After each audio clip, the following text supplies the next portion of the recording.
করিমগঞ্জে প্যান্ডেলে তৈরি সিনেমা হলো প্রিয়তমা বাজিমাত। Hello friends, welcome back. আবার ফিরে আসলাম নতুন এক ভিডিও নিয়ে। আজ কথা বলবো সুপারস্টার শাকিব খানের প্রিয়তমা চতুর্থ সপ্তাহে করিমগঞ্জে প্যান্ডেলে তৈরি সিনেমা হলে মুক্তি পেয়ে সেখানেও বাজিমাত করলো, তার একটা ভিডিও আপনাদের সামনে শেয়ার করবো। যে এই সেই প্যান্ডেলের তৈরি সিনেমা হল, চলুন হলের ভিতরে চলে যাওয়া যাক।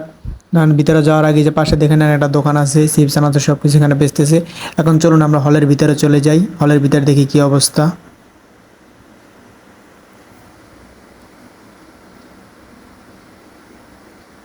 এই যে আমরা হলের ভিতরে ঢুকে গেলাম, হলের ভিতরে ঢুকে দেখি বাঁশ আর তিরপাল দিয়ে পুরো হলটি বানানো হয়েছে। বুঝতেই পারছেন যে এটা প্যান্ডেল কি দিয়ে তৈরি করা হয়, তা দিয়ে তৈরি করা হয়েছে। ডেকোরেটর থেকে চেয়ার এনে চেয়ার সাজানো হয়েছে, তার ভিতরে চলতেছে প্রিয়তমা। 40%-এর বেশি মানুষ হাউসফুল যাচ্ছে, সেটা হয়তো আপনারা দেখেও ফেলেছেন। চতুর্থ সপ্তাহে যদি প্যান্ডেলে তৈরি হলে এত মানুষের চাহিদা থাকতে পারে, তাহলে বুঝেন এই ছবিটা যদি প্রথম সপ্তাহ থেকে এই প্যান্ডেলে তৈরি হলে চালানো হতো, তাহলে হয়তো তারা কতটা প্রফিট করতে পারতো সেটা হয়তো আপনারা বুঝেই গেছেন।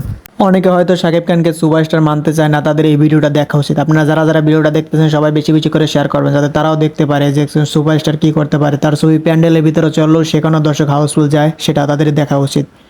তারা মাত্র চতুর্থ সপ্তাহে 4 দিনে 1 লাখ টাকার বেশি টিকিট বিক্রি করে ফেলেছে। চতুর্থ সপ্তাহে যদি প্যান্ডেল হলে 1 লাখ টাকার বেশি 4 দিনে টিকিট বিক্রি করতে পারে, তাহলে এটা প্রথম সপ্তাহ থেকে যদি মুক্তি পেত, তাহলে কত টাকার টিকিট বিক্রি করতো সেটা আপনারা ভেবেই নিন।